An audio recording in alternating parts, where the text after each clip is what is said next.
What's going on, everybody? My name is C4. Welcome back to the channel. Today we're for a new Madden 24 realistic rebuild with the Pittsburgh Steelers. A very interesting roster, which starting at the top, it's annoying to say that Kenny Pickett is a wash, but it is starting to look in that direction. That the questions about arm talent, the questions with the small hands, Kenny 2 gloves, and I think if you're the Pittsburgh Steelers, you're looking at it being like, is this really the guy? You have a lot of doubts at this point. Because when you look around the rest of the roster, there's interesting pieces. Sure, there's going to be some rebuild that needs to happen. Need a center. Need a right tackle. Maybe need a younger third wide receiving option. Need to improve the linebackers, the D-line. Get younger in the secondary. But there's also a lot of key pieces here. Najee Harris is a superstar, and Deontay Johnson, maybe 2 undeserved superstar devs to be sitting here in Madden. But I'm not going to complain for this rebuild's sake. But between Harris and Jalen Warren, who broke out, that's a hell of a 1-2 punch, old school style Pittsburgh Steelers smash mouth football, if you want to do so. You have George Pickens, who was my draft crush 2 years ago, which pains me to say as a Florida Gator fan.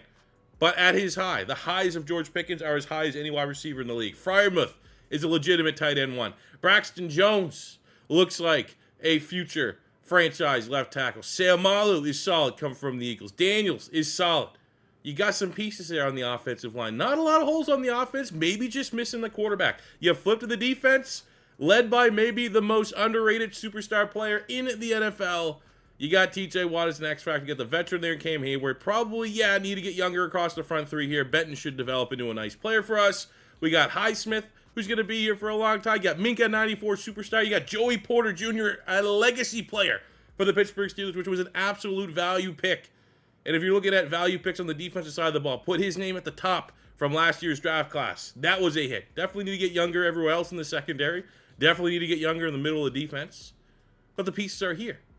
So everything comes back down to Kenny Pickett in the quarterback spot, which made me decide here today after seeing this news, which is not surprising, but I thought it was interesting enough to we could roll with that for a rebuild.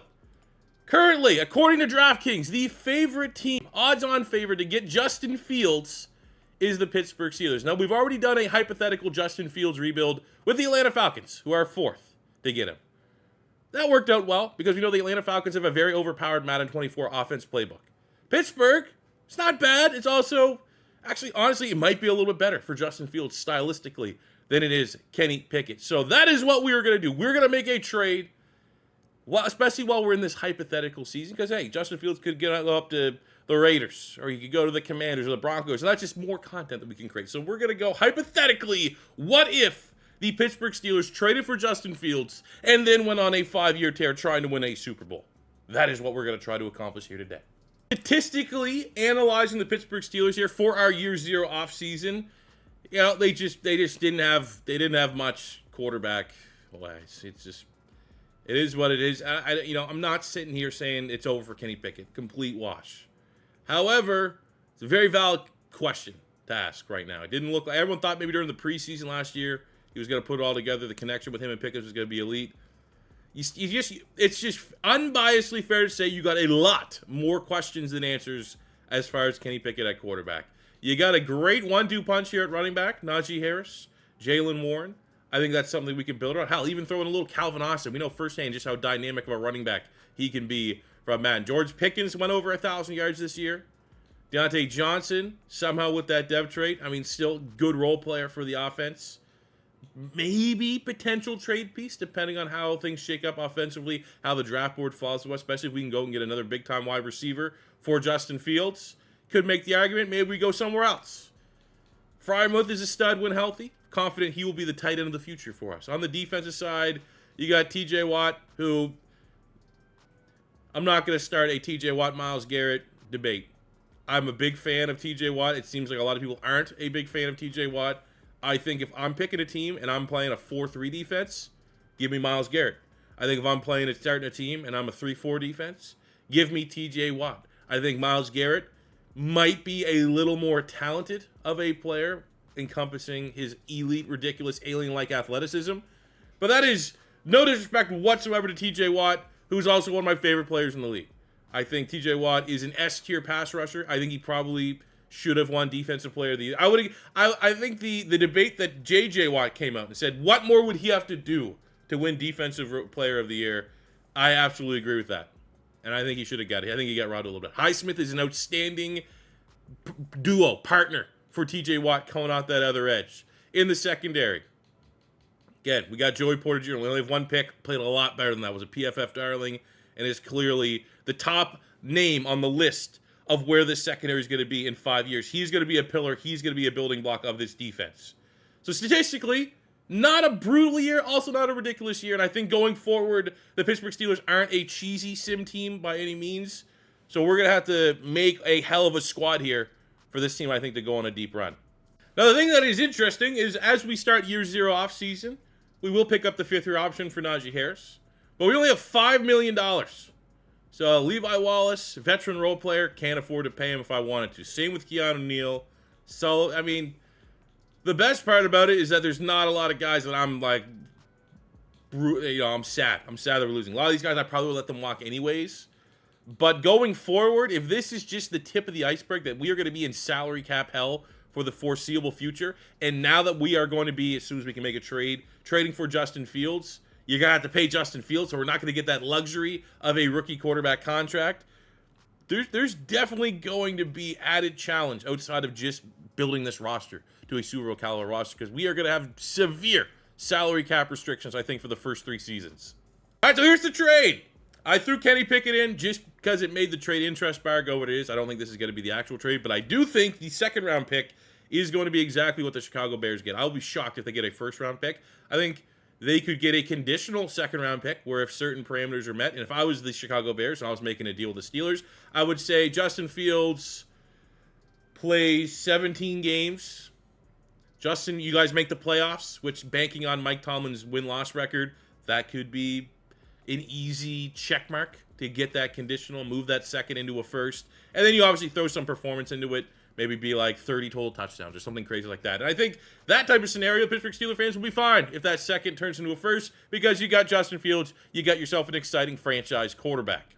I'm looking at my roster because we only have $3 million now available money. I'd love to be a little aggressive with certain players this offseason, this first year 0, to see if we can make a move. First up, we can free up $10 million by moving on from Allen Robinson, which clearly we need to do. I don't know if we're going to be able to immediately reinvest that money into the wide receiver spot. Also need to keep an eye on Deontay Johnson. He's a superstar. I'm not getting rid of a superstar just quite yet, but look at the cap savings. That is going to be something we definitely need to consider maybe a little bit long term. But I was just curious.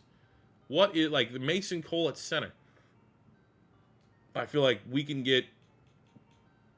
definitely get some. That was already a position I wanted to target in the draft. Jackson Powers Johnson's a popular name right now out of Oregon. But there's $3 million. James Daniels, I think worth it. You got Nate Herbig, who's there's no way he's that bad. He played for Philly. He was a great role player for us. You guys are kind of poaching the Eagles guards here. Isaac Seumalo and Nate Herbig. But he got dogged there a little bit. Ugly contract on a core 4 that we want to try to get out. Same with Mitchell Trubisky at quarterback. It's not the best. But we are making some nice gains. Cam Hayward likely is going to retire next year. That will be some immediate savings. So, maybe we are seeing the sun on the other side of this.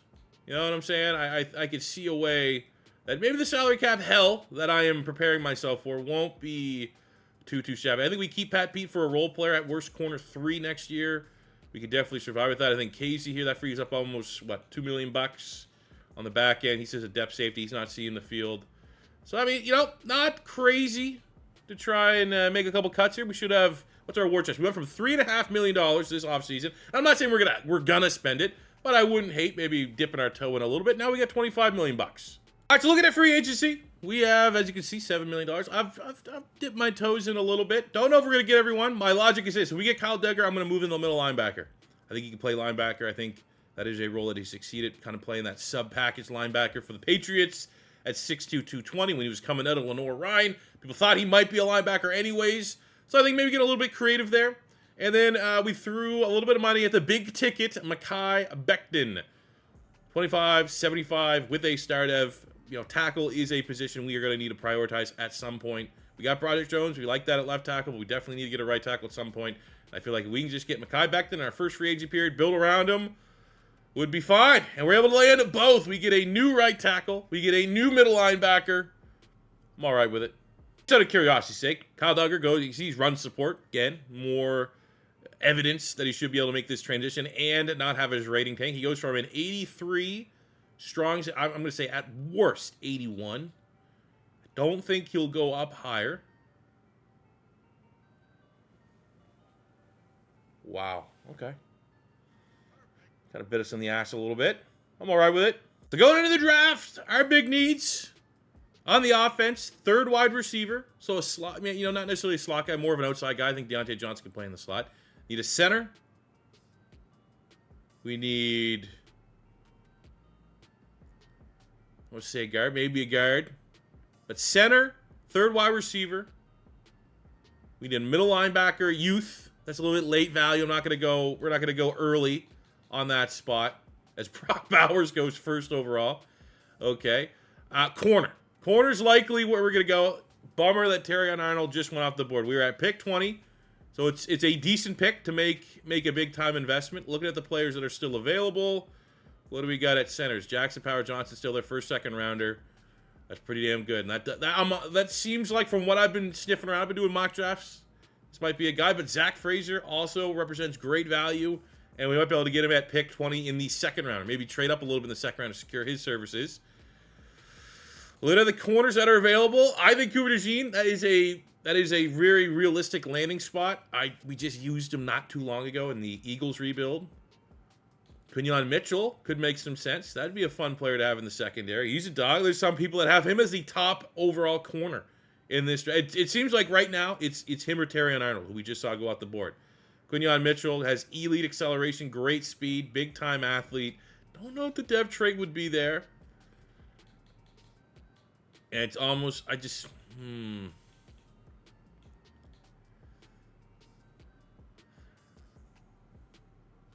We'll go Mitchell.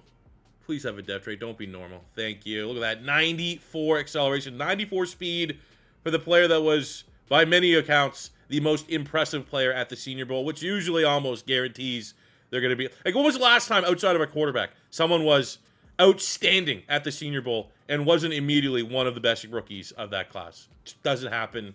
Quinyon Mitchell could be the next. Damn. I was going to try to sim every pick remaining to see if somehow, some way, Jackson Powers Johnson slipped to the second round, and then we'd trade up and make a move. Oh, we don't even have a second round pick because of Justin Fields. No. Oh, there's no way. Okay, we'll trade if Zach Frazier, the center for West Virginia, is still available in the third round, I'll trade up. There's no way though. He's probably off the board. It looked a little light at center this year. 2 draftable centers. Damn it. Damn it! All right, we got Cedric Van Pran here from Georgia. A run block, B impact block. You look at the combine. It's good, great, good in all the categories you want. Probably no dev trait, but he could be a 70-plus center that starts for us day one. So let's do it. With our last opportunity to damage, we have pick 19 and pick 20 in the 4th round. And here is where we can look for value at corner. Kalen Carson's not bad. Maybe not my favorite pick available. What do we have at linebacker? Anybody here that can play middle linebacker? The outside's not looking great. What about on the inside? Michael Barrett out of Michigan, A-zone. He actually looks... But he's, I mean, again, you're getting into final pick. Like, that guy might be available in the 6th round, 7th round. Is that a little bit of a reach trying to grab him now? We have Dante Corleone, the Godfather out of Cincinnati. Double B's at 320. Maybe you draft him to be a nose tackle, and then you can kick Keanu Benton to defensive end, because Benton's at, like, under 310. Okay, let's go Corleone here. That looks promising. And then with our next pick, grab a wide receiver. We need that 3rd wide receiver. Could be Calvin Austin. Wouldn't hate giving Calvin Austin a little bit of shine here for everything he's done for us on our Cardinals franchise. However, there is value for sure at wide receiver. We have Roman Wilson, Ricky Pearsall, who are favorites of mine. Malachi Corley. I mean, I'm getting a little scared off the grades. I think Corley, another dog. Roman Wilson's going to have some good speed to him. 4.35, elite acceleration, great speed. We're looking for just more of an outside profile. I'm going to take who's a better athlete between Roman Wilson and Ricky Pearsall. Gator bias on full swing. He should be fast. I don't think they're going to give him 4.3. He did not. So let's go. Round 4, we'll go Roman Wilson, who can play on the outside, and it really allows us to kick Deontay Johnson into the slot. And look at that. That's undeniable speed there for Roman Wilson. Let's take a look at our draft recap. Felt pretty good about the draft. Especially just more so hitting on a dev trade in the first round. Quinton Mitchell at pick 2075, hidden dev. And I am very much picturing him and Joey Porter Jr., year 5 of this rebuild, both being locked down outside corners, which is awesome. Van Pran, 70 normal dev at center, liking going to start for us this year. The Godfather, Corleone, 72, even though he's a normal dev. Good value in the 4th round, likely, especially if we shuffled the D-line there a little bit. Will start for us, and we'll kick Keanu Benton out to one of the defensive end spots on the other side of Cam Hayward. Roman Wilson, another great value, 72, speedster wide receiver, and he's going to be able to compete with Calvin Austin for some reps this year. We got Barrett, and we finished with Moose Muhammad, another legacy player. See if it works out. His dad was awesome for the Carolina Panthers back in the day, but pretty happy with that draft haul. Would have loved a perfect scenario where we could have got one of the top 2 centers, but other than that, the draft board felt pretty good for us. And hey, we got Justin Fields as our 2nd round pick. Oh, you know what? It just came to me. You know what? I literally said at the very beginning. What did I say? I said we've already done a rebuild with Justin Fields, and it worked out.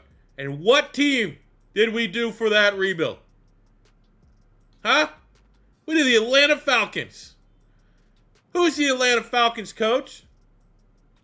Former coach Arthur Smith. Who is Arthur Smith now the offensive coordinator for? Huh? West Coast Zone, where's that at? Huh? Let's go!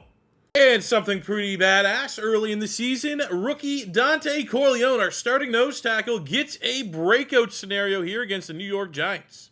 Week 2. Unfortunately, we lose to the Giants, which, given where this team's at right now, even if it's only year 1 of the rebuild, I expect us to be able to beat the Giants. But if there's a silver lining, nope. Terrible week. Gives you a good idea where the squad actually is. I'll say this. We are on week 3 off of that Giants loss. I think now more than ever is time to get ahead of the Justin Fields contract. It's never going to be cheaper than it is right now. Pay him a little bit more. It's going to be, I don't know what that was. But I bet you if we wait, put it this way, we wait right now, and we eventually wait to the end of the year, and he's 81, 82, might be looking at a dev trade increase. That number's going to double. So I think we get ahead of his contract, sign him into a 5-year, get him locked in for the remainder of the rebuild. While we are here, I do like Pat Freiermuth staying on the roster. I would love in a perfect scenario to just have Darnell Washington, the 6'8 tight end, rookie, 2nd-year player now, pop off. But the fact of the matter is there's such just a discrepancy in the rating and upside between him and Freiermuth that you gotta make this move now. And we'll wait a little bit later on to negotiate everyone else because we really need Justin Fields' contract to fall to see how much money we actually have to play with. But how about this? 5-year, $173 million. And that is enough to get Justin Fields. At worst, I think we probably saved ourselves $20 million versus doing it now versus, say, waiting a couple more weeks. We have James Daniels on the offensive line. We'd like to keep him here. We'll give him till he's 40. Or 30. Keep him till he's 40 if he wants to keep playing here. With $39 million remaining, we have Cam Hayward. This is kind of almost like you gotta. Best case scenario, he does retire. There's no way Deontay Johnson's keeping that superstar, so I'm not going to fall in love with that dev trade and just pay the dev trade on that one. Jaylen Warren would be badass. That's just a lot of money for a guy that is not a superstar running back in Najee Harris. And everybody else can pound rocks. After 2 straight losses to the Bengals and the Cowboys, the 2-3 Steelers have a breakout scenario for Justin Fields against the surprising 4-1 Vegas Raiders. So obviously Justin Fields has been playing well enough. He's sitting on that star dev, but playing well enough to get a dev trade scenario. So 1 or fewer interceptions, 350 scrimmage yards, or 4 total touchdowns. Tough to do in the sim, but doable. And we will have Justin Fields, who we got under contract. We paid him his money up to a superstar dev. Maybe there's a shot. Come on, baby. Give me the roll. This should be the perfect roll. Year 1 of a rebuild. And that's not the opening question you want to see. It's not, did we win? Did we at least win the game? Or is this, we failed the opportunity and we lost? We won. Could be worse. And I'm not gonna lie, pretty good turnaround. At the end of year one, I will say we were first place. We lost our last two, week 17 and week 18 against the Commanders, which got to be a win. So the Bengals were able to leapfrog us. We were first place.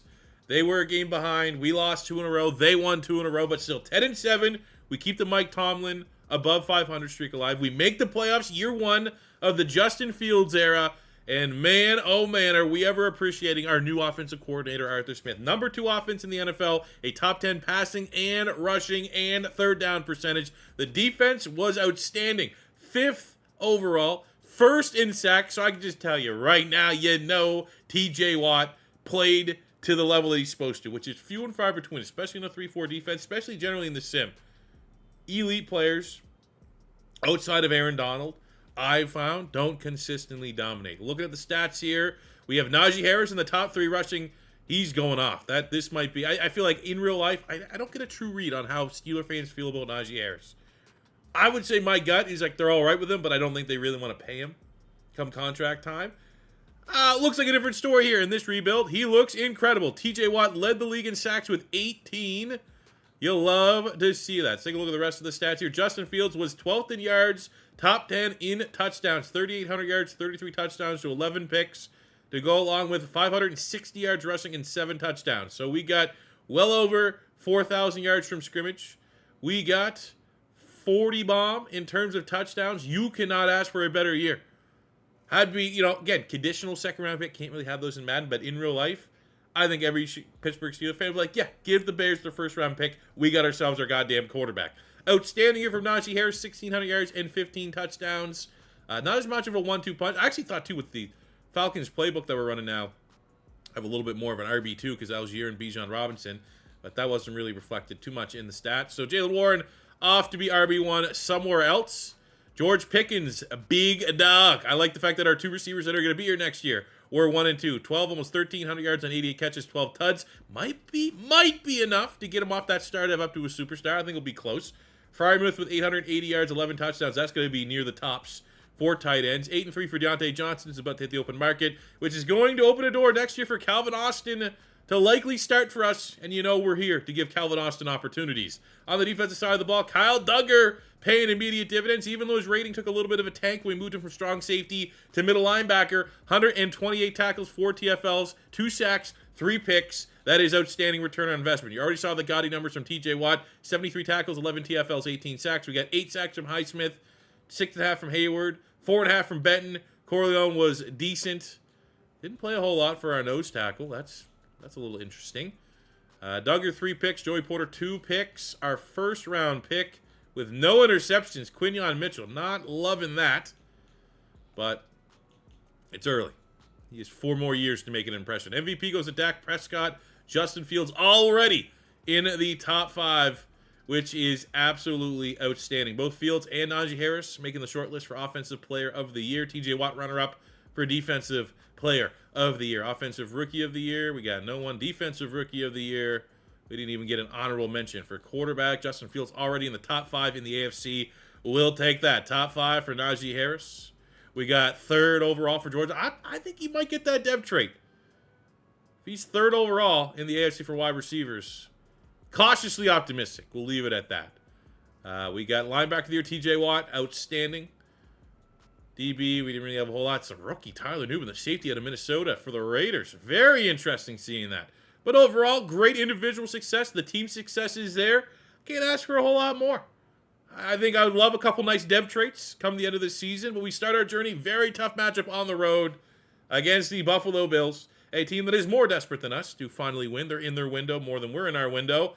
And we lose in an absolute shootout, 35-33, in which Justin Fields did his best. 275 passing yards, 2 touchdowns, did have a pick, but also chipped in with 50 yards on the ground and another rushing touchdown. Trey White did have a pick 6, which in a, very low, very tight game, that's probably what's the difference. Trey White, that's why he got Player of the Week. It's year 1 of a 5-year rebuild. I don't want to say that we're ahead of schedule because this is a competitive Steelers roster that we threw Justin Fields on anyways.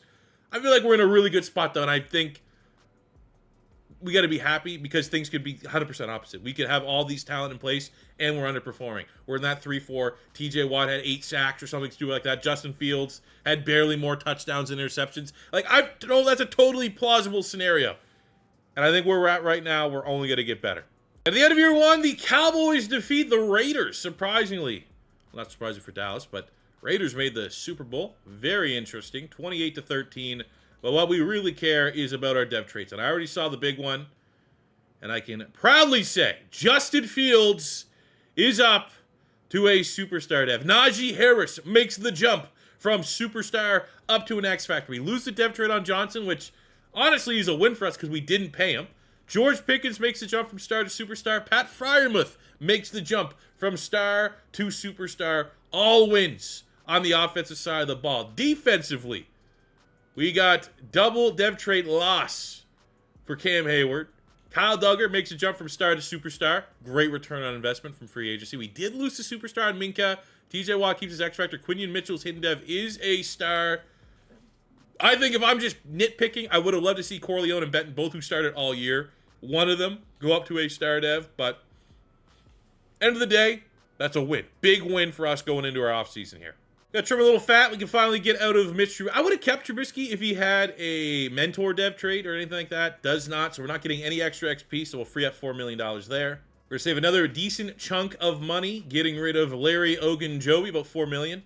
All right, pretty interesting start to free agency. Not much on the offensive side of the ball. Wide receiver, Johnson's the best guy available. Very interesting. Jared Goff's up to an X Factor. I thought that was worth touching on. But I mean, for our squad, what do we need? You know, we are stuck on 2 normal devs on the defensive front, even though they are cost efficient. But there's not much in terms of scheme fit that screams that's an area that we can go and get better. Middle linebacker, we do have Cole Holcombs get up there in age a little bit. But, I mean, you got Marquise Bell, who's just converted safety, 205-pound middle linebacker. We already did that with Duggar. Don't need 2 of them. Plus, he's on that normal dev. So we'll probably go with Holcomb for another year. Could use that third corner.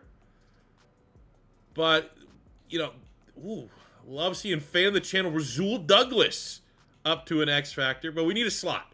We need a slot guy, and ultimately your slot guy, you don't even want to pay. I mean, we could bring back Mike Hilton, who was awesome back in the day. Bring him back maybe for... Honestly, maybe for a 1... I mean, he doesn't look like he's interested to come back. You know what? I will throw Mike Hilton a 1 year to come be our slot. And it's only a 1 year. It's a piss away 1 year if we say the best guy available in the draft is corner. I did scout corners. We do need a safety. Free safety is a big need for us. We need a starter at this spot. So analyzing the safety market, we do have Hufanga, who's pretty good. $22 million good. That's too much. $110 million. Because, like, I mean, you could easily move Minkah Fitzpatrick to free safety and have Hufanga back there. But that is, you know, let's be honest. Safety is not a premium position. Julian Love's up to a superstar. And I think maybe when the draft kind of settles down, maybe safety's going to be the best player available for us at our pick.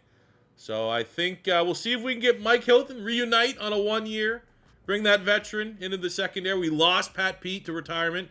So he can fill that role, and we'll hopefully have a killer draft. All right, draft time. Got a couple guys I would love at 22. I'm going to tell you right now, Caleb Downs. Who I got to update. That's my number 1 priority next week. I'm going to update the draft guys. Because Vaki is probably actually the biggest name that is in the 2024 draft that I shall have here in 2025. 2-way play for Utah. Played safety and running back. Anyways, I digress. At pick 22, we do need safety. I think, honestly, safety was a big shot for us. Malachi Starks was a player that I was hoping would be available. But the free safety market has been depleted. At strong safety, Caleb Downs, that is likely going to be our pick. An awesome player. Says Alabama, just transferred to Ohio State. Arguably the best safety in college football. Anthony Hill could be a good get because you could slide him into middle linebacker. And then we're set and forget at that position. Only 20 years old. Elite speed, great acceleration. Dang. But I feel like we have cover right now at linebacker. We are not do or die if we have to pay at that spot. And then we got wide receiver. Evan Stewart still on the board. Another big-time player. He did transfer as well. I think we got to go Downs. I think we're going to go double up DBs of realistic players. Caleb Downs, welcome to the great Pittsburgh Steelers. Steel curtain, I don't even know what they would be at. 4.0 defense that we're trying to build here. Now at pick 22, this is where I think we look at either BPA for linebacker or at wide receiver. So what do we have? At linebacker, we have Perkins from Ole Miss, Greg Penn from LSU, Lander Barton. I mean, do we have any big-time athletes? That's what I'm looking for. That's the profile. Not much there for Greg Penn. Well, Lander Barton, 6'4", got prototypical size, runs a 4.5. Not bad. Also, not blown away, fair to say. Perkins probably is going to test pretty well. Undersized player, A pursuit, elite. I think this is where we go. And we roll with a dev trait. Let's go. Hopefully in the third round, we can just keep ticking off these boxes and find a very valuable wide receiver. I'm on wide. I'm going wide. I'm going to go whoever is here. And we got McMillan. I haven't updated. I'll tell you right now, when I update this draft class, he's going to get a big move. He was incredible for Arizona last year. I'm going to feel like I might have dogged him a little bit. But at 6'5", 205, let's go. McMillan out of Arizona. A little bit of a wet fart. Still could be 70+. Taking a peek at our draft recap. Feel good about this draft. Hell yeah. Ollie Gordon. He, wasn't Jalen Warren, Oklahoma State too. So we replace Oklahoma State, underrated. Ollie Gordon, very much not underrated. Read an article today, said when the new NCAA comes out, he might be the highest rated player in the game, which he's a stud. So again, another player probably needs to get it bumped up for a revision of my draft class. Got Emory Jones here, the 5th round, 71 offensive tackle, some good depth. McMillan, 71, so a little bit of wet fart with the normal dev. Not too bad. Perkins in the 2nd round, 73, hidden dev linebacker for our schematic. He's not going to be schematic. For our schematic here on defense, he is not going to be an outside linebacker. He's going to be a middle linebacker, so we'll see if that adjusts his rate. I don't think it will. But I think sooner or later we're going to want Perkins and Duggar in the middle of our defense. It goes from 73 actually up to a 74. And then Caleb Downs, 1st round pick, Alabama, now Ohio State. Absolute freak. Welcome. You and Minka are going to be dope. So we are on fire. We have found a winning combination early here with Pittsburgh. And after a win over Detroit, we've had a couple big wins. We have beat the Bengals. We've beat the Chiefs. We beat the Lions. Like, we beat a lot of playoff teams in this 7-1. It's not inflated by beating a bunch of bottom feeders. And now we're going to break out defensive line, which is good, given the fact Deontay Corleone and Keanu Benton both are on normal dev. So it's attainable dev traits for them to just make that jump up to star, which would be nice if we can get both them up to a star dev sooner than later. So this is for the nose tackle against the Ravens, who are 4-4, trying to jumpstart their season. They actually kicked the shit out of us. Can we at least, and we can't, that's the 2nd time this guy's missed his dev trait scenario. Watch Arsenal score 3-0 against Burnley here on this lovely Saturday morning. And we watched us beat another playoff caliber team here in the Miami Dolphins Week 10, 28-17 in a matchup where the vet, the old head Cam Hayward, gets Defensive Player of the Week with a very nice performance. See some rookies popping off there, once upon a time rookies, Jared versus Caleb Williams. But at this point, it is time to look at contracts, which usually in a rebuild, and we're probably, that salary cap's going to shrink very quickly. But usually in a rebuild, anytime it's a team that's ahead of schedule, we are only in year 2 of 5-year rebuild, and we are, one of the best teams in the AFC already, which is a very quick turnaround. But usually when that happens, the salary cap depletes a lot faster than if you're doing like a regular rebuild. Because a regular rebuild, it takes a minute to build your squad up. You usually got a lot of rookies, a lot of cheap, affordable players, and it allows you to hit the open market. Well, we do have 120. I need to keep Najee Harris. Maybe paying a running back's not the best, but he is awesome. X factor, carries low. We'll come back to the table. We got TJ Watt. Let's get him locked in 3 more years, which is for the remainder of this rebuild. What's up, Cat? Okay, later. Got George Pickens. I got to pay George Pickens. That's just stupid money to pay him, honestly. And he wants, what? More money. So more money for Pickens and Harris. I'd love for Calvin Austin to just become a thing here, so I'm going to give him the benefit of the doubt. That at worst, we might have to go grab another wide receiver, make him like the gadget slot type player. We're good at linebacker. You only brought in Mike Hilton for a rental. We'll get Cam Hayward on a 1-year, almost under the impression that he probably is going to retire this offseason. We have Isaac Seumalo at guard. That's a lot for a 1-year 80, and he might even be below an 80 when all is said and done. So I think we will come back to the table, obviously, for Najee Harris and George Pickens. And I'd like to say that we can get out of this still with around $40 million of salary cap plus whatever we get at the end of the year when the salary cap raises. And then year 2, we win the AFC North with a very impressive 13-4 record. Now, the good news is our offense is top 5. The bad news is our passing offense, which was great, not elite, but great last year, is 31st. Our rushing offense is very good, which is on brand for the Pittsburgh Steelers. Our defense is elite, but a little concerned about the passing offense. We're going to need to see some probably pretty good numbers here from Justin Fields, rushing to combine to make us feel pretty good. 26 touchdowns, 8 picks, 3,200 yards, 400 yards rushing, 5 rushing touchdowns. So we got under 4,000 total yards. We do have over 30 touchdowns, which I guess is a win. A dominant season from Najee Harris, but no 1,000-yard receiver, which is a bummer because George Pickens on that superstar dev. Could be tough to keep. Pat Freiermuth on that superstar dev. That looks like a tight end season. You're not going to see any regression. 70 catches, 700 yards, double-digit touchdowns. And I mean, it also could be said, you know, we went Calvin Austin, who was 76 normal. Rowan Wilson, who was 75 normal. That is wide receiver 2 and 3. Maybe that is why the offense regressed a little bit. We are, you know, last year when we had better passing numbers, we had Deontay Johnson, who was another superstar wide receiver, and we didn't properly replace him. So maybe that's a little bit of what's going on here. It gives us an idea where we need to go in free agency. Gives us an idea maybe we're going to go in the draft, where if a wide receiver is the best guy available, and even we may need, you know, help on the defensive line or get younger at a different position, maybe wide receiver needs to be where we go. Defensively, big time season for TJ Watt, 19 TFLs, 15.5 sacks, 9 sacks from Highsmith. Hayward was solid. Everyone else was serviceable. 3 picks. Quinyon Mitchell leading the team. Yearly awards, I don't think we're going to have anybody.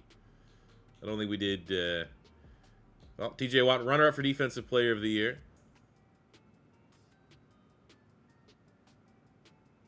Might have linebacker of the year going to TJ Watt. Other than that, though, down year for the fellas. But we will take team success over individual success as we got to run the gauntlet here. First is the Buffalo Bills running the wild card. Bills surprisingly have a better defense than an offense on a Josh Allen-led cover of Madden type guy.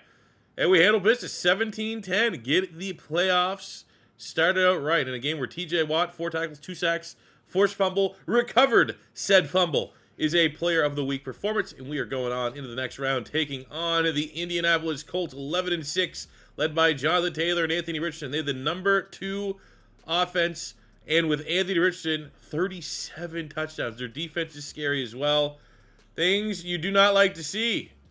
The Colts are going to be very difficult. If they're like that, they're going to be very difficult. And we handle business. And we only have to play the 16-1 Chiefs with a Super Bowl on the line. Kyle Duggar, 6 tackles, 2 picks. Gets himself a Defensive Player of the Week. Oh, boy. Almost undefeated season from the Canes. Trying to replicate what we did 17-0 with our Arizona Cardinals squad. We upgrade Broderick Jones, get him up to an 80 franchise left tackle. This is going to be very difficult. They are the first in passing touchdowns, first in rushing touchdowns. They only have 4 giveaways. Their defense, Spags, got them playing like a top 10. Yep. It was a good year. It's only year 2. We still got 3 more years, and the Chiefs aren't always going to be this good. And we just ran into a fucking juggernaut team. All right, so take a look at the roster. We did lose the superstar on George Pickens, which sucks. It sucks, but it gives us the extra kick in the ass, I think, to go get another wide receiver. Make that a priority, whatever way that comes, be it free agency or the draft, because that is what we need to unlock the offense, continue to evolve the offense. Siamalo is going to hit the open market, so we are also going to be looking for a guard this offseason. So a guard and a wide receiver, too. On the defensive side, yep, I think we could you make the argument that like our front 3 is solid. Cam Hayward hasn't retired yet, so we will kind of see. Perkins did lose his dev trait, which kind of stinks a little bit because he was a hidden dev rookie, but it is what it is. Highsmith goes from star up to superstar. Caleb Downs, our first-round pick out of Ohio State via Alabama, superstar out the gate. So we feel pretty good about that. So, I mean, all things considered, we got to fix the offense. I don't want Justin Fields play. I want this to be the lowest of the low for Justin Fields. All right, so we go to free agency. Decent amount of money to spend, but is there going to be players that we need? Deron Bland's very interesting because we do need a third corner. We more so need a slot corner, and I don't really want to push Joey Porter Jr. or Quinyon Mitchell into the slot role. So I feel like not really the vibe that we need. We have Deebo Samuel at wide receiver. Maybe it's just because, me and Deebo are on the same page right now, but, Gadge, not exactly a style of wide receiver that I need to be spending almost $20 million a year on. So we're going to be reasonable here. Get a third corner. I'm going to try and get Martin Emerson Jr. Not going to overpay. $25.84 with a star dev.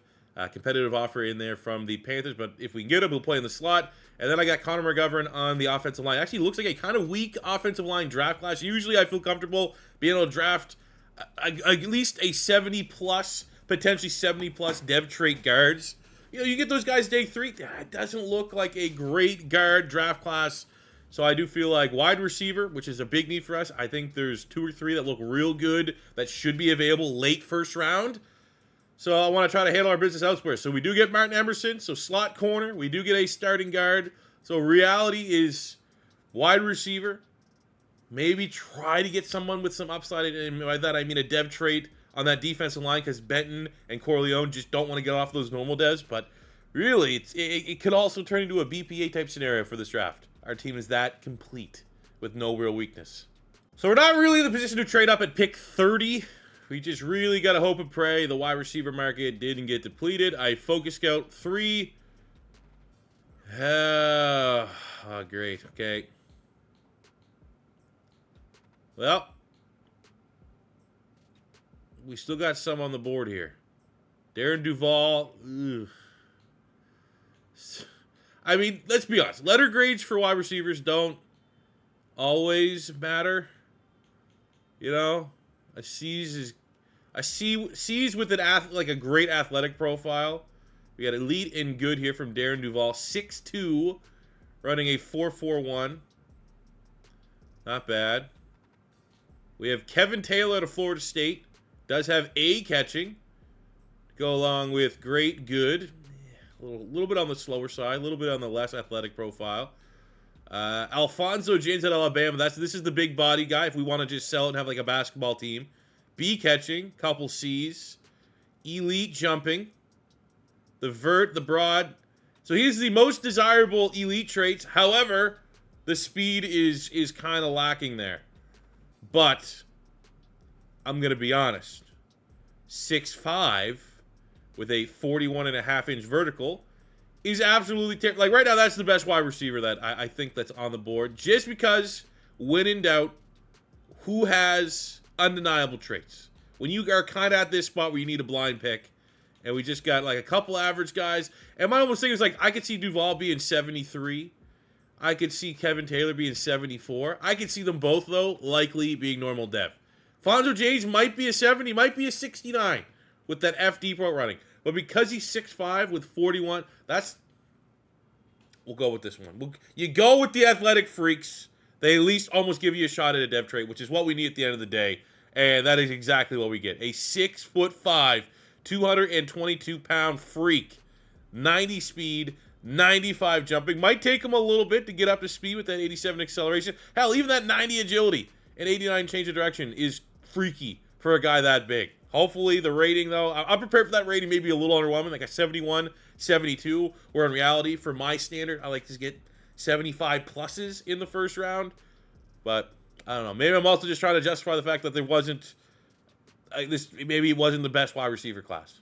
All right, so my board is kind of shot at this point. The other position I want to look at potentially, so we got just a couple guys. It's another very easy position to blind pick. Is we did sign Kyle Duggar on these. He was up there in age. Like we only might only get one more year of his prime. So I think if we can get a linebacker sooner than later, and especially because I saw these two guys, John Creighton and Jamal Vance. They look like outstanding linebackers that can just be the successor. So John Creighton has elite acceleration, elite speed. We got A tackle, A block shed. Don't know the pursuiter zone. And for the tiebreaker, I use 2 focus scouting on wide receiver, 1 on linebacker. Jamal Vance, 3 A's and a B. I would love to see the elites. Not exactly the athlete that we're looking for. So I think we'll go John Creighton here. Get a little successor on the inside. Get the hidden dev. Let's go. So take a look at our draft recap. That's kind of like, first of all, Creighton 76. Love that. But yeah, a little bit on the lower side for Alfonso James. I do need to compare that to the other wide receivers because maybe at the end of the day, my idea was like this guy was going to have athletic traits and a better shot at dev trait, maybe selling out a little bit on the rating versus the other wide receivers that were available. So far, that looks like that will probably be the case here. Let's look at the other wide receivers. I assume they would have went second round, but maybe they went in the final 2 picks. So let's see here. Duval. So look, we sold out 73. Duval, who I called higher rating, probably normal dev. Check mark right on that one. Other wide receiver was it Kevin Taylor that we talked about? I mean, if it was, let's see what he got. 70 normal dev. I'm telling you, man. I'm telling you. You do not have an elite trait, you're probably going to get a better rating. And look, through all the no-name wide receivers, and those ratings are good. I have no disrespect saying they're no-name. 77, 76, 74. Those are all players most people will be pretty happy with drafting. But fuck yeah, we were right. We were right, and I love that we were right.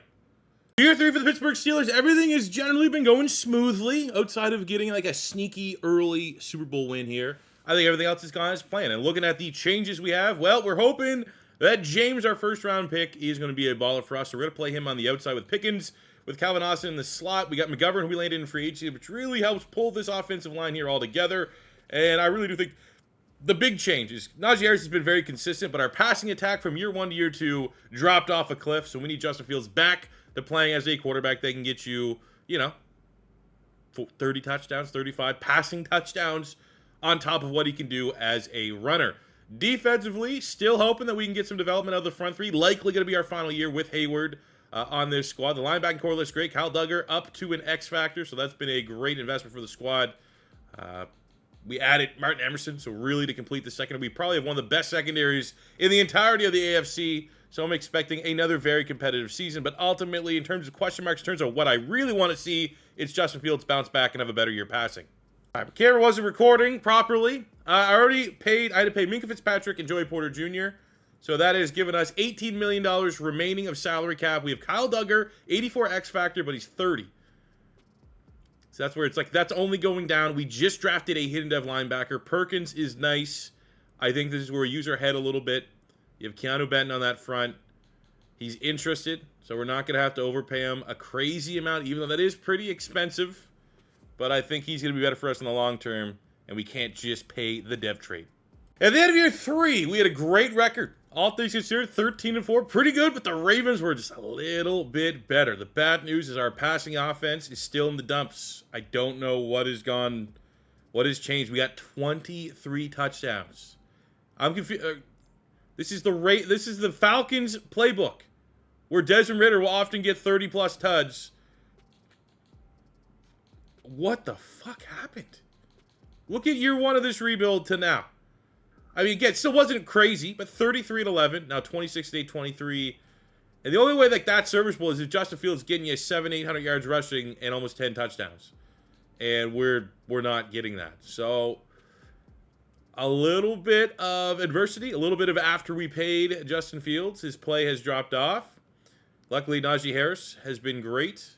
Our receivers, frustrating for sure. Alfonso James, our first-round pick, is a superstar dev, which is huge as long as he maintains it. A year like that might be regression city immediately. No one really stepped up. That's a bummer. Defense played great though. 19.5 sacks for TJ Watt, 15.5 for Highsmith, 7 for Cam Hayward, which could be his final season. 2 picks there for Joey Porter Jr. leading the team just very quickly. In case I forget, as far as career stats are concerned, we just show off Hayward because there's a shot that he might be one and done this year. 700 tackles for his career, 153 TFLs, 97 sacks, 2 interceptions, for what could potentially be an all-time great. But I'm going to put money that he is going to retire this year.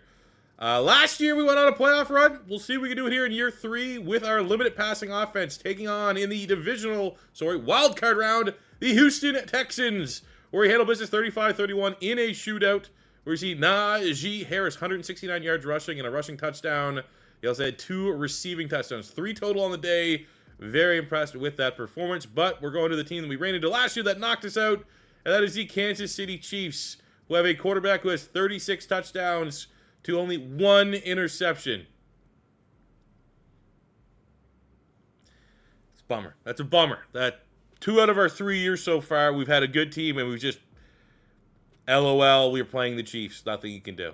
So we start in the offseason. Cam Hayward has retired after 16 years, and it's a tough bar. Very high bar when you're talking about legends in Pittsburgh on the defensive side of the ball, but I think you put Cam Hayward's name on that list for sure. But we are holding our breath as we await what is likely going to be a dev trait regression across the board. Justin Fields somehow keeps the superstar, but we immediately lose the superstar on James, our wide receiver. I mean, it's just, I don't know. It's Falcons playbook sim is better than this. Justin Fields is better than this. But somehow Fields keeps his superstar. Frymouth keeps his superstar. No other devs up or down on the offensive side of the ball. On the defensive side of the ball, with the loss of Hayward, didn't have a successor in place. So that kind of shows, where we need to go this offseason. I did scout for my priority scout was D-line. So hopefully we'll be able to find a stud in the draft. Kyle Duggar lost his X Factor. He got hit with that double dev trait regression, which is, making us look a little bit smart by not extending him and kind of choosing to pay Keanu Benton, which wasn't cheap paying him, but I think that'll be the right call in the long haul. And we have Creighton and Perkins going forward in a linebacker. I think those guys are going to be great for us. So, yeah, let's go into the offseason. And, I mean, again, this whole rebuild at this point is, can we just not play the Chiefs in the playoffs? We might have a chance to win the Super Bowl as we go into year 4. I go through free agency. We don't have a lot of money, which is kind of silver lining because, outside of Tyreek Hill, I would have loved to see like a game changer at wide receiver. Maybe that's the missing piece to unlock our offense. Can't afford Tyreek Hill, and I would make the argument everybody else available would not be a needle mover. So we'll just roll this cap over and have as much disposable funds as we can next offseason for what is shaping up to inevitably be a Super Bowl or bust scenario for this squad. I don't know. I feel like we're just going to run to the Chiefs again. All right, so going into the draft, we need to replace Cam Hayward, which, I mean, generally speaking, just getting a D lineman and we could shuffle around would be the big get. Take my word for it. That was the guy I want to target in the first round. Lloyd Pauly had all Bs. He was a 4B D tackle. Great. All right. What about wide receiver? Do we have this speedy guy that I was looking at? Nope. Great. He's gone as well. Board is shit right now. Not good. All right. Pivot a little bit. I mean, now we're almost desperate. Our offense, outside of like bringing in a wide receiver, we're not going to be able to get impact. So the big thing is just what is the best D lineman available? And we got Sammy Ingram from Florida. He was my second option, 3 Bs and a C, but he has an elite strength for a guy that's 306, which means he can kick the defensive end. We also, however, we have this guy, Matt Hankins, 4 Bs across the board. Pretty good. Not an elite athlete, which means probably normal dev, if I had to guess. Lewis looks solid. I want to get this nose tackle. It's been a minute. We haven't had a draft yet where I've been able to get one of these gigantic 300-some plus pounder.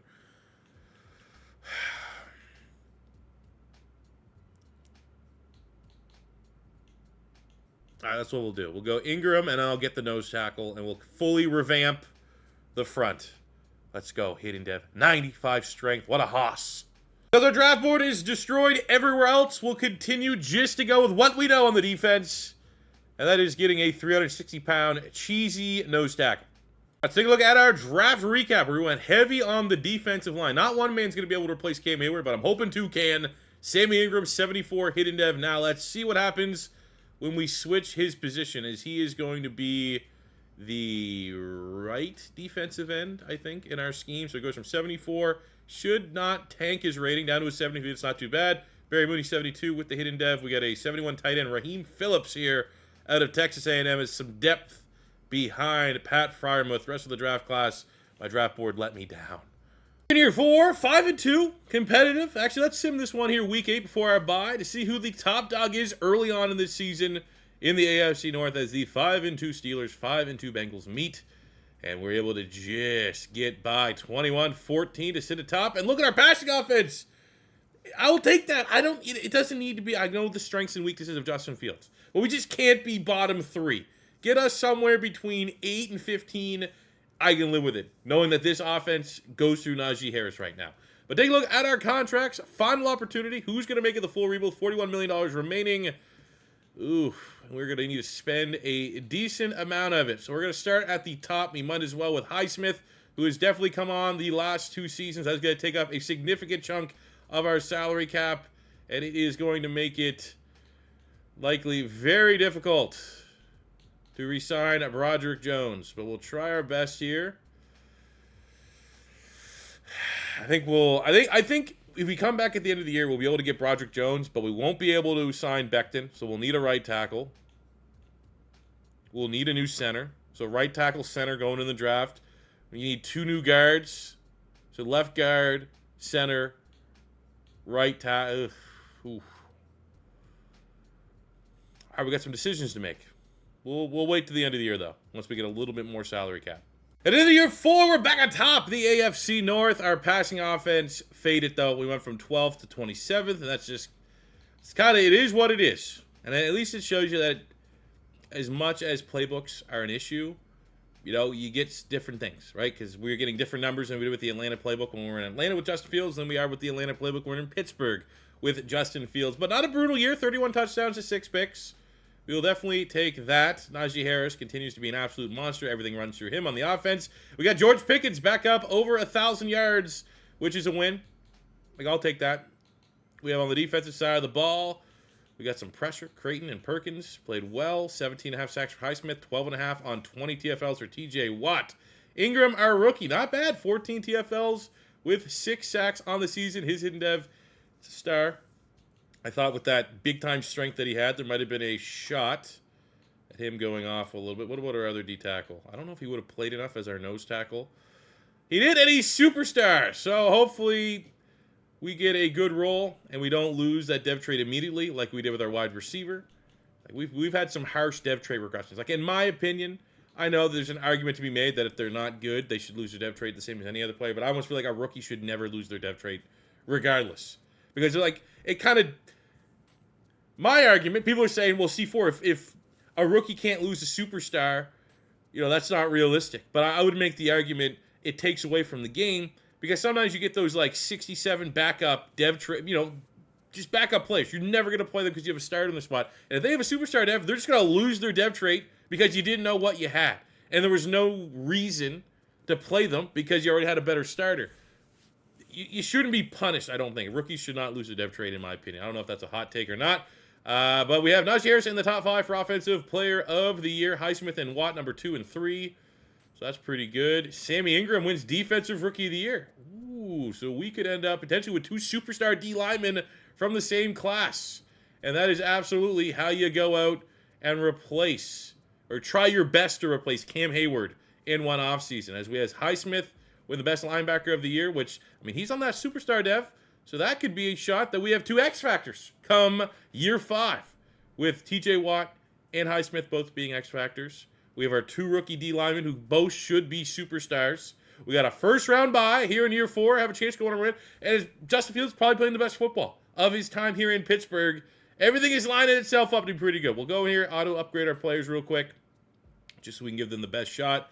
I guess it's going to be a little bit doom and gloom once it comes to the end of this year. We got to re-sign some players because our salary cap's our biggest issue right now. Well, let's enjoy the ride while we're here in year 4. It starts off in the division round against the 10-7 Buffalo Bills. And we handle our business, and we don't have to play the Chiefs. This could be a dub. We have a Player of the Week performance going to Alex Highsmith. 8 tackles, 2 sacks, and a forced fumble. Gets the win, and it is between us and the Super Bowl, a Raiders squad that have Max Crosby, who got Defensive Player of the Year, 26 TFLs, 19 sacks. They have the number 4 offense. I would make the argument, overall, though, we have the better offense. Their defense, pretty good, pretty similar. This is an even matchup. Would like to, that's actually auto-upgrade here again. I'd like to think that we have the slight advantage, but you just never know. I do think it's going to be 2 teams similar built. They have Josh Jacobs, that offense runs through them. We have Najee Harris, offense runs through him. Come on, give me a Super Bowl. Give me a Super Bowl appearance here in year 4, and we handle business, baby! Let's go! 2017, a low-scoring game where Josh Jacobs went off, but Perkins did his job. 9 tackles and a sack, setting up a matchup between 2 all-time historic franchises, chasing their 6th Super Bowl ring. I believe I got those numbers right. It is the Pittsburgh Steelers, 12-5, against the 14-3 San Francisco 49ers. Hopefully they know the overtime rules here. If we go to it, offensively, the Niners number 2 in the NFL, 15th defensively. Pretty evenly matched squads. We have the more talent, though. They're 87. We are 90. Let's go handle business. Because we are so close, I will cash in my 3. Or at least it's on the table. And if we do that, that means year 5 is just hands off.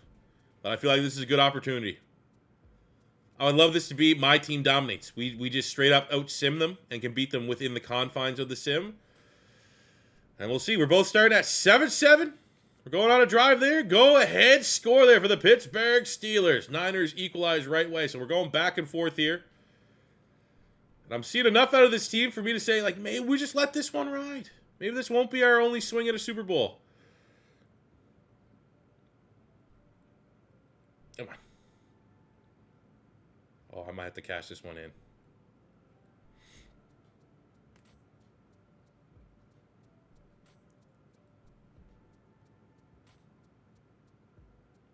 You know I gotta do it. I gave it too many chances there, bouncing back and forth. What do we got? James, 6'5", 90-some jumping. Throw it up to him. There's no safety over top. 1, 2, 3, 4, 5. Throw it up! We had him. We got sacked by Nick Bosa. We had a touchdown there. Let's run it back again. I don't think we're going to get the same favorable look. We are. They're pressing him again, right in his face. Okay. He wins right out the line again. Boom! Come on, kid! Come on, kid! The Pittsburgh Steelers. 20 seconds, 14 seconds on the clock. The shot play heard around the world. Justin Fields to the man that had his superstar dev unjustly ripped away from him during his rookie season. He tried his best. We had a limited passing offense. Well, that's a check mark in the old scoring. Success, Justin Fields to the Pittsburgh Steelers. Hopefully that happens, and then this video gets a lot of views whenever that happens, because people are like, Justin Fields, let's see how that actually works out in Madden. But let's be honest, it's still, as much as we want to put all the praise on the face of this, which is Fields, in reality, it's Najee Harris has been the engine of this offense, and Najee Harris should be the man that's hoisting that trophy. But for the clicks, for the media, for the views, there we go. Super Bowl champs, Pittsburgh, which is what? Does that tie them with New England? I don't know. I'm all over. I don't know. But hey, look, MVP for sure. Going to Justin Fields as well with a 4-touchdown performance. All right, so at the end of the year, we got 5th-year option on Caleb Downs, and we have another swing at Broderick Jones, trying to get this contract over the line. We don't retire, so we're ready to run it back. So we will go 5 years, 87.5. Wow. What's the tag on him? $29 million.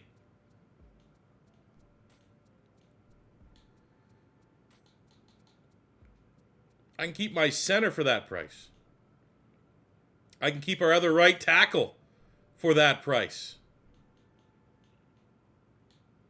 I can't keep my guard, but all right. So that means we're going to go with no money into a draft where if we want to repeat as Super Bowl champions, we are going to have to find a new starting left guard and a new starting left tackle.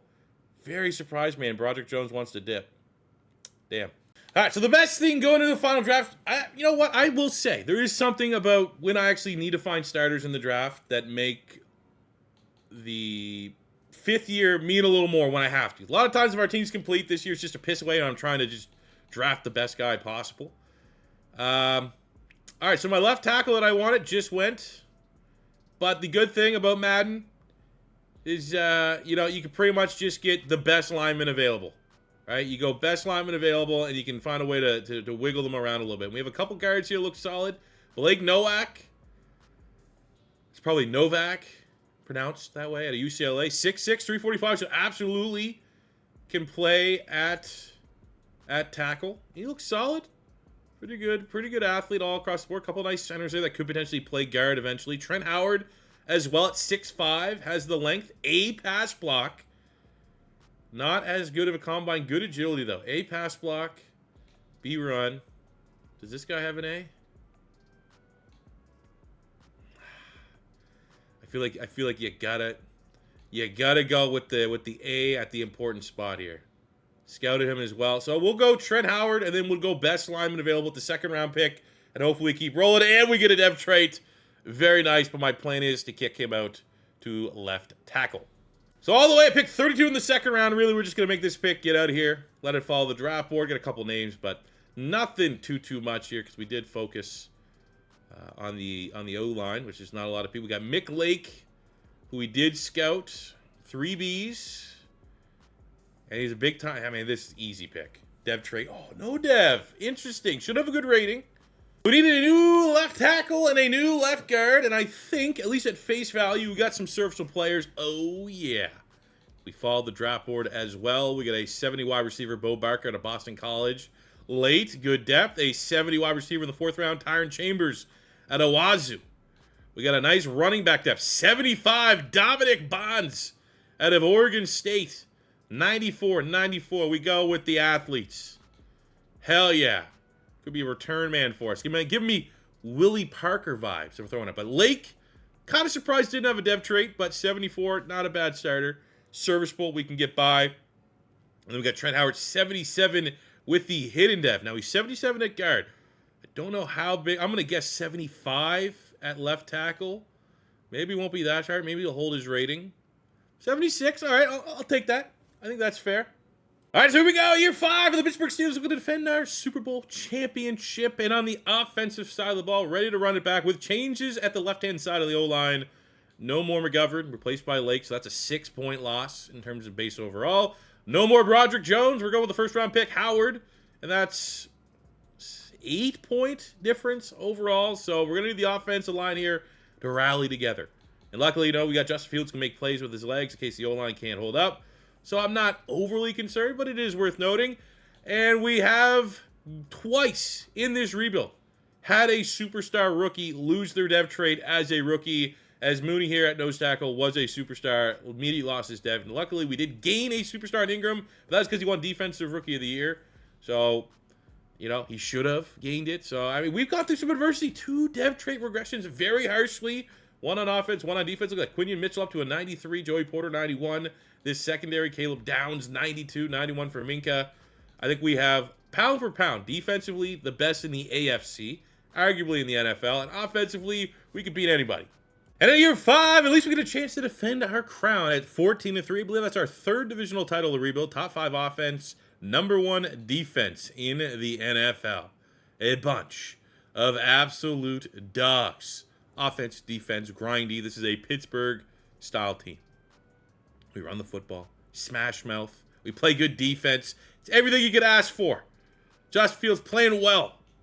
Playing the best year he's had so far. You can't ask for much more than that. Especially because he's getting up there in age a little bit. He's maturing. He's playing like a defending Super Bowl MVP. 30, we'll round that up. 3,500 yards passing, 33 touchdowns, only 4 picks.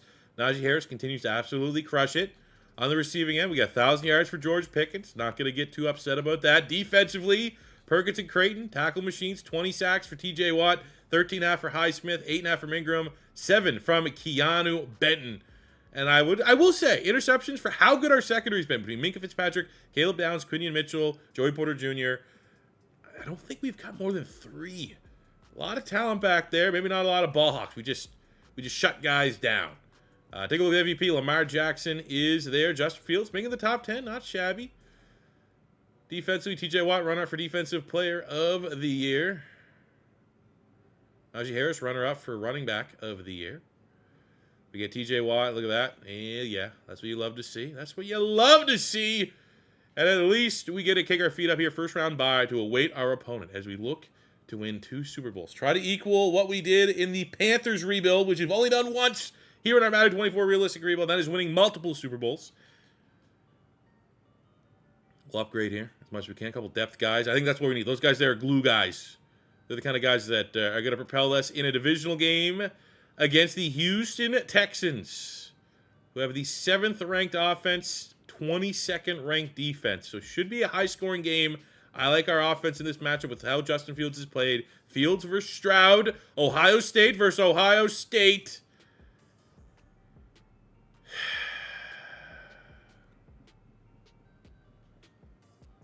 Womp, womp, womp, womp.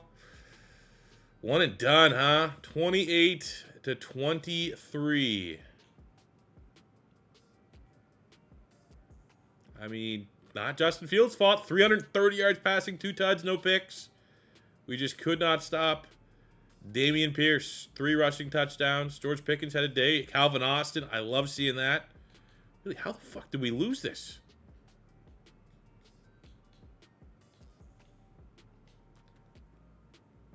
Brutal. And there's no Chiefs, no Cowboys, no, like, that was a hell of a, that shaped itself up to be a run. To be a run to go win another Super Bowl. I guess in closing, what we've been able to accomplish in the rebuild, Justin Fields, 23,000 yards passing, 186 tutties to 64 picks. It was a success. We got a Super Bowl, and he played like an MVP top 10 quarterback for most of this rebuild.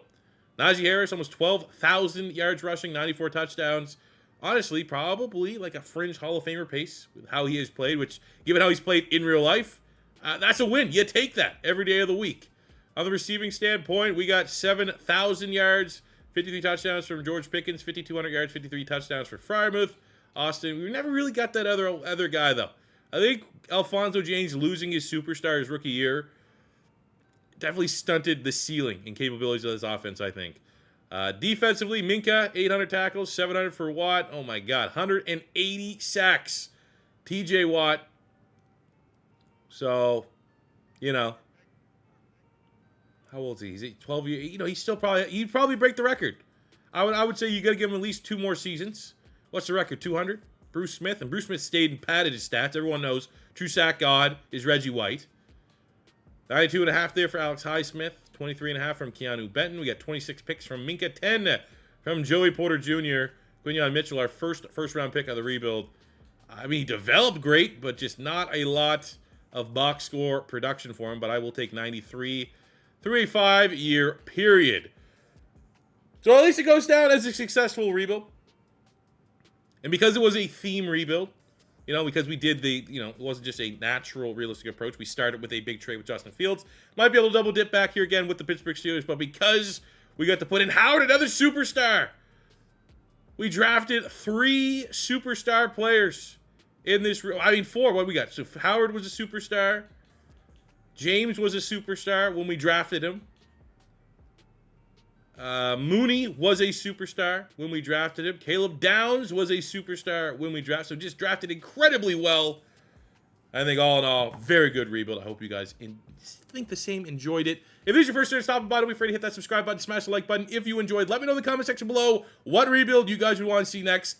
I am working on a rebuild series that it's a mod series. It needs modding work. It'll be on PC, and I have the first mod ready to go. I just gotta go in and record it. It's never been done before. I'm actually really excited. I gotta get a new Honey Hunters episode worked on, but it's coming next week. I think it's gonna be awesome. It's never been done before. Through the power of mods, and it's not like a retro thing. We usually go to the retro thing. At some point, I'm probably gonna have a retro series because the retro mod is coming along really, really nicely on PC, and I always like to showcase that. Almost more so like to showcase that to kind of just shed more light on the mod community here in Madden. But what I am working on for a new rebuild series, I think it's going to be S tier, an S tier type series, and stay tuned.